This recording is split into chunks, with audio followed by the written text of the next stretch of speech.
There is a clear path for LSU and Brian Kelly to settle that contract dispute. We'll explain it next. Locked on LSU. Here we go.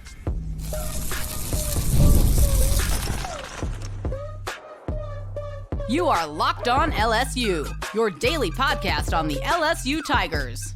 Part of the Locked On Podcast Network, your team every day. Okay, let's get it. It is Locked On LSU, your team every day. I'm your host, Matt Moscona. Thanks so much for making us your first listen. We're free, available wherever you get great podcasts, of course, on YouTube as well. So please subscribe. As always, one of the fastest ways to help us grow is by leaving your comments below. So thank you sincerely for that. And thank you for making us the #1 sports podcast network in the world. We are grateful and thankful that you are with us here. And of course, on the Gulf Coast Sports and Entertainment Network every Monday through Friday. So LSU and Brian Kelly are in a massive contract dispute. If you're an everydayer, you caught the episode earlier this week where we explained how the negotiations went sideways. LSU threatened a for-cause firing. Brian Kelly's legal team, in turn, is suing for $54 million, the full amount of the buyout owed Brian Kelly. But there is a way to settle this that I want to get into, and it comes directly from a sports agent who has negotiated tons of these types of contracts. And I'll tell you what this person sent to me, and then I'll go back and explain it. The suggestion is to waive the offset, okay? I'm going to come back and don't get confused. I'll come back and explain what this means. But this person said, waive the offset that has value that can be used to reduce the payoff. In other words, LSU gets to reduce the payoff from 54 to whatever the lower negotiated number is. But LSU does not offset any monies earned by Brian Kelly during that time. So even though the payoff is reduced, he comes out making more money. For example, if LSU gave him $30 million, which is one of the numbers they suggested, and he gets a job that pays him $53 million, well, he winds up effectively with a $30 million bonus, as opposed to only receiving his new contract because the mitigated number would wipe out his buyout. So let me go back and explain how you get to that number. Okay. I don't want to confuse you. And I know sometimes numbers confuse people. I'm going to break this down, I promise, to make it very easy. And by the way, I do want to share some information with you that I received on Wednesday about Brian Kelly and some potential suitors in this coaching carousel. So we're going to get to that. So we know that Brian Kelly is owed $54 million. Okay, that is the buyout of his contract. LSU owes Brian Kelly $54 million. That's non-negotiable. There is obviously also a great benefit to both parties of agreeing to a settlement. If you're LSU, obviously you want a settlement because it's going to lower the amount that you owe Brian Kelly. Contractually, you owe him $54 million. If you settle for a lesser amount, great. Not only are you paying him less than the $54 million, but you get to move on and stop worrying about this and you go hire your coach. That's number one. It benefits Brian Kelly to settle because it's the same reason, as I've explained several times, why when you win the Powerball, people take the lump sum and not the annuity. You want the lesser number, but the full amount now, as opposed to being paid a little amount over time. And obviously, for Brian Kelly, the other risk that he runs in being paid over time is if he intends to work again, that buyout is mitigated by his new salary. So that's where this comes in. So again, like this example showed, if Brian Kelly agrees to, let's say, the buyout that he countered at $43 million, and then he gets a new job that pays him more than that, well, now he gets nothing in the buyout.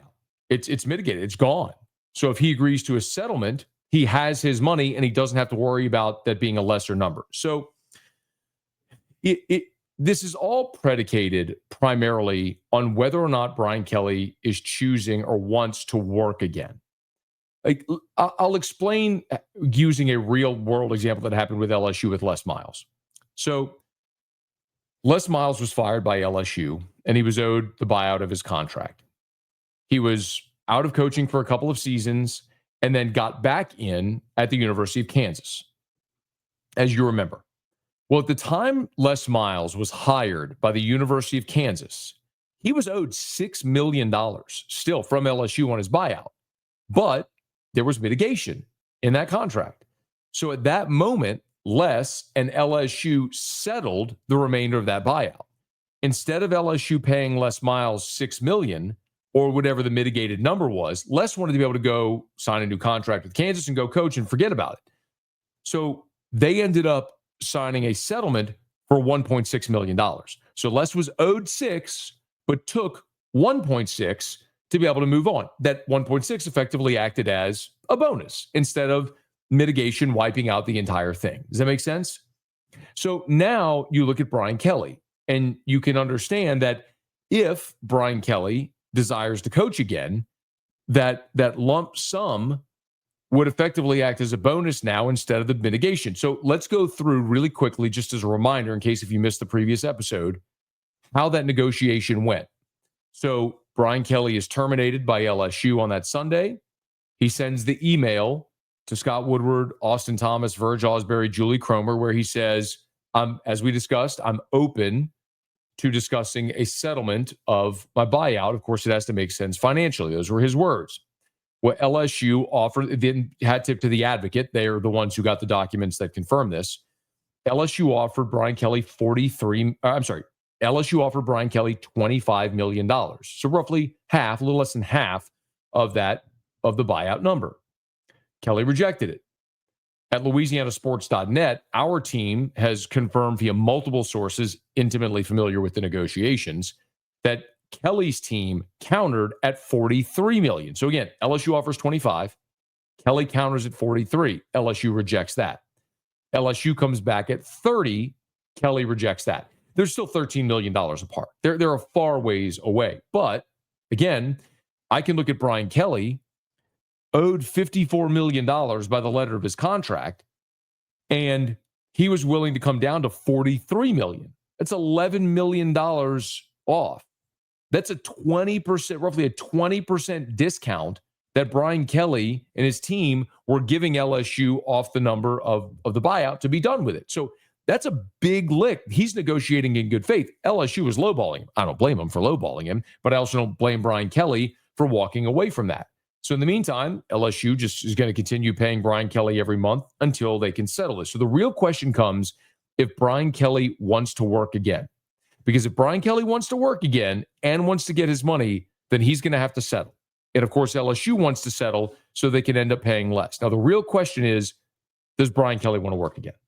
And that's where I want to pick up, because a little bit of information I want to share and how this example may play out here in the coming days or weeks. I'll get to that here in a second. It's Locked on LSU, your team every day. The NBA is back, and there's no better place to get in on the action than FanDuel, the official sports betting partner of the NBA. Even if you missed the start of the game or you want to ride the hot hand, FanDuel has live bets on everything from who will score next to fourth quarter comebacks. Plus, you can even combine your live bets into a same-game parlay for a shot at an even bigger payout. It keeps every game exciting, especially when your team's making that late push. Right now, FanDuel is giving new customers $300 in bonus bets when your first $5 bet wins. So head to FanDuel.com to sign up and play your game with FanDuel, the official sports betting partner of the NBA. Okay, so we've established why it would be important for Brian Kelly and LSU to settle this contract dispute. Both sides, it would be beneficial. I've also given you a path to do it, which is to say LSU should waive the mitigation. Pay him a lump sum and waive the mitigation in this contract so he can work now and not have to worry about his contract being mitigated, that buyout being reduced by whatever his new salary is. Here's why I think this is important, a conversation that I had. And I want to be clear, you know if you're an everydayer that I have my line with coaching searches is and has always been consider everything. Say it out loud if you know it. Believe nothing. Consider everything. Believe nothing. So when we did the episode on Nick Saban and the betting odds, I'll consider it. I don't think it's going to happen, but I'll consider it. Consider everything. Believe nothing. And so I got a call on Wednesday from an agent, and this person told me that two Big Ten schools have reached out to Brian Kelly's agent, Trace Armstrong, expressing interest. And those schools are Penn State and Michigan State. Now, there's a complicated factor here. Penn State does not have a coach. Michigan State has a coach. So Jonathan Smith is still there at Michigan State. So I'll get to that here in just a quick second. But of course, Penn State fired James Franklin. And we can have all the conversation we want about Brian Kelly, the fit in the Big Ten, and all that sort of stuff, whatever. Okay, that's another convo another day. That's not the point of this. The point is, I'll tell you to proceed with caution because every agent has some agenda. Every agent is trying to leverage whatever attention and interest from any school to get the best contract offer for their client, either at their current job or a potential new job. Jimmy Sexton's licking his chops. He's Lane Kiffin's agent, and people like me and everybody else are talking about Lane Kiffin. Lane Kiffin to Florida, Lane Kiffin to LSU, Lane Kiffin to Penn State, Lane Kiffin to the Giants. And so Ole Miss is sitting there as well with a $13.5 million contract offer reportedly on the table for Lane Kiffin that he hadn't signed yet. So either way, Jimmy Sexton's loving this. He's holding a silent auction for Lane Kiffin right now to see who's ultimately going to earn the pleasure of his services next year and making him the highest paid coach anywhere. So I give you that context to say the agent that's telling me this, as the word circulates throughout the agent community, everybody has an ulterior motive. Everybody has some level of interest in these conversations, okay? So I'm not saying Michigan State and Penn State are lining up to offer Brian Kelly their coaching job. I'm not saying that. What I am saying is, and I'm very comfortable saying this because I believe where the information I got, that Brian Kelly's agent, Trace Armstrong, has received interest from Michigan State and Penn State in Brian Kelly, at least exploratory. Now, what does that mean? They called maybe, hey, just gauging interest, very casual, who knows? There's a lot of people out there who believe Eli Drinkwitz is signed, sealed, delivered, ready to roll to Penn State. I don't know. I don't have a clue. I don't cover Missouri. I don't care about Eli Drinkwitz. But it's also interesting because Chris Hummer is a national college football writer for CBS, and he was on a college football podcast for CBS and said this about Brian Kelly and Michigan State. Real quick on Brian Kelly. There's a lot of rumors this time of year, but I will say the only job that I've actually heard connected to Brian Kelly, like in terms of that might interest Brian Kelly, is Michigan State. It's very much rumor season, but maybe that's something to watch if Michigan State does come open.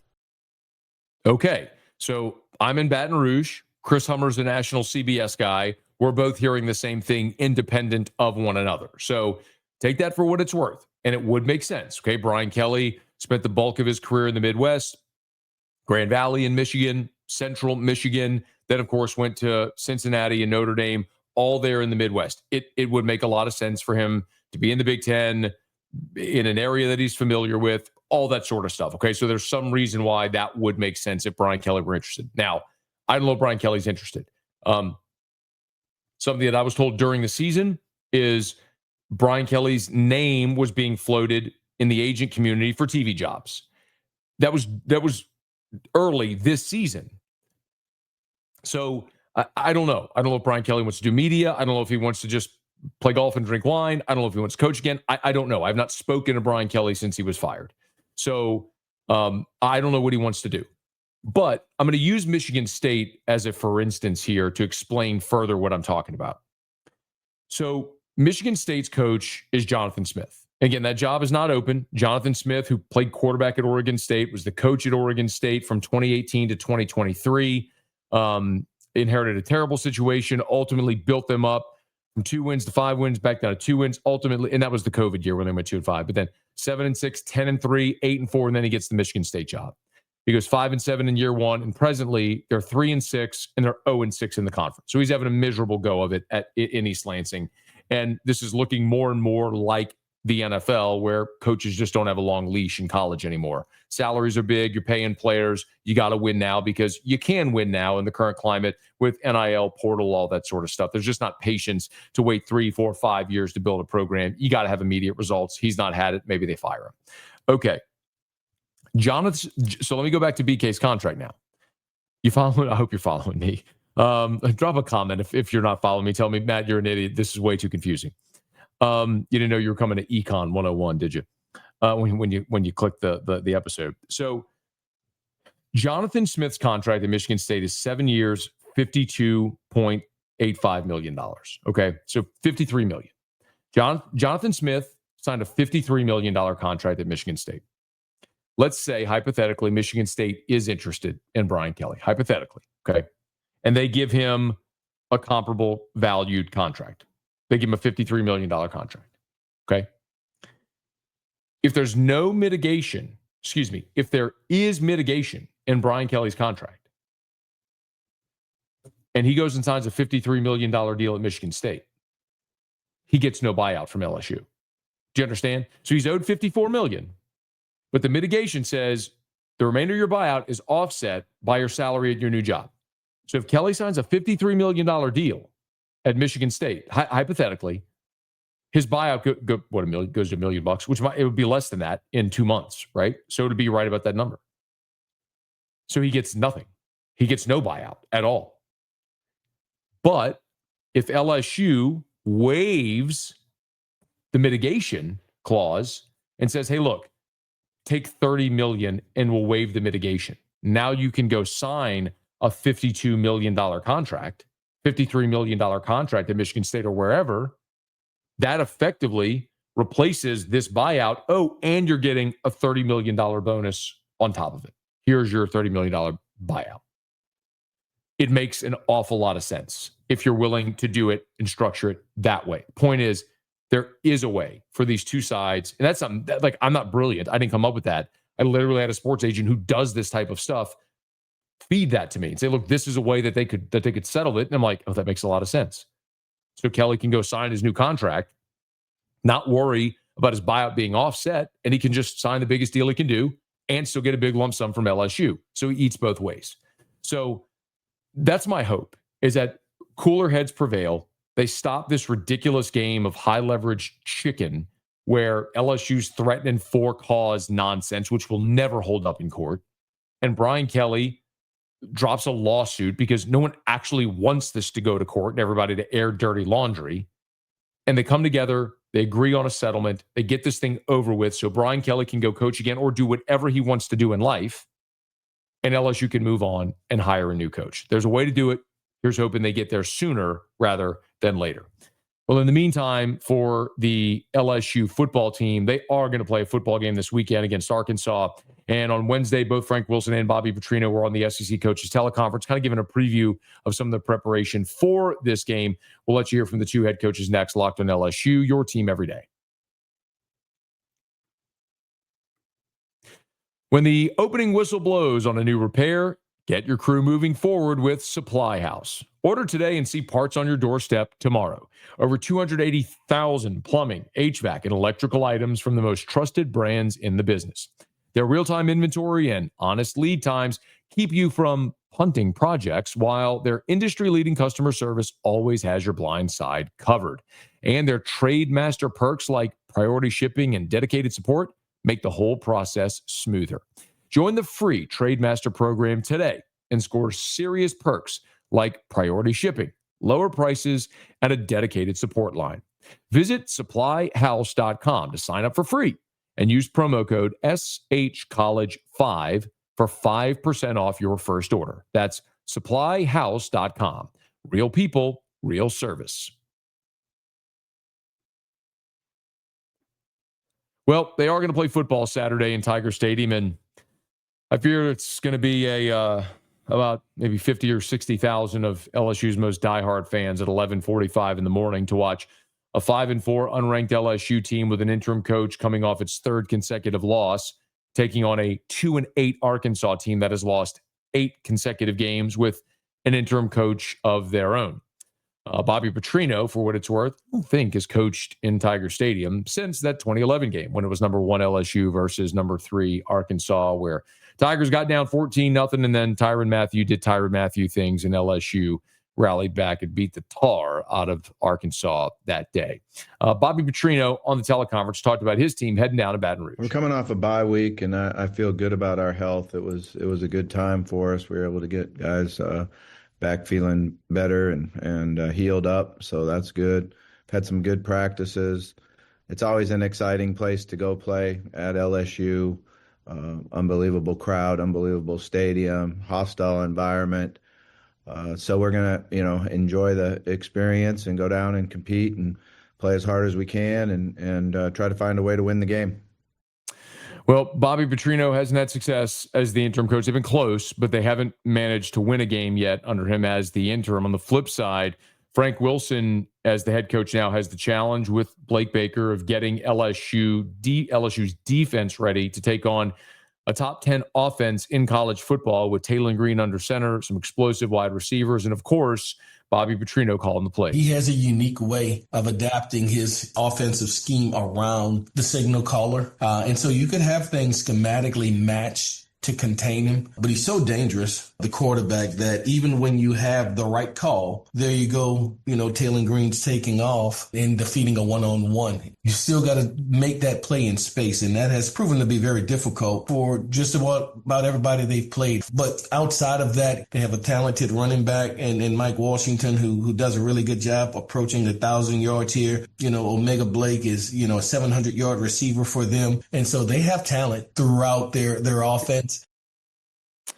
Arkansas offensively and their talent is not even debatable. They're 25th in the country in passing yards. They're 17th in the country in rushing yards, and they're 20th nationally in scoring offense at 35.4 points per game. They're awesome. Now, the flip side, of course, is that defensively they are awful. They're 125th in scoring defense, and they rank in the triple digits in effectively every single statistical category. That's just one of the worst defenses in college football. It's very much like caffeine-free diet 2023 LSU, where Jaden Daniels was magnificent and you had the worst defense ever. Well, what is interesting is that a year ago, LSU went to Fayetteville and beat Arkansas 34-10. And that was another very good Arkansas team, a team with Taylen Green at quarterback. And that was an LSU defense, you might recall, that the real big Achilles heel for the Tigers a season ago was their inability to stop running quarterbacks. Marcel Reed in the game against Texas A&M, Jalen Milroe. You all remember the story. Lenora Sellers, before he got injured early in the season against South Carolina, even saw it ding you against Nichols in their triple option offense early in the season. Well, Bobby Petrino was asked about how, and he wasn't there a year ago, but how a year ago LSU was able to contain Taylen Green so well. I felt like in last year's game we didn't establish the run the way we wanted to and the way we would like to. We also, got behind the sticks a lot, and they did a good job of rushing the passer and putting pressure on us and not allowing us to drive the football. And, that's something I think we've always been good at, is our ability to drive the football, keep the football. And it just didn't work out that way a year ago. Forgive me, Petrino was there a year ago. My apologies. His second year back at Arkansas. He was associate head coach, QBs, all that stuff a year ago, but this now the interim head coach. And it is true. Despite LSU's struggles a year ago with running quarterbacks, they really bottled up Taylen Green. Taylen Green ran 6 times for negative 10 yards. Now, the sack numbers were included in that, but his long of the game was only 7 yards. LSU sacked him 3 times in that game.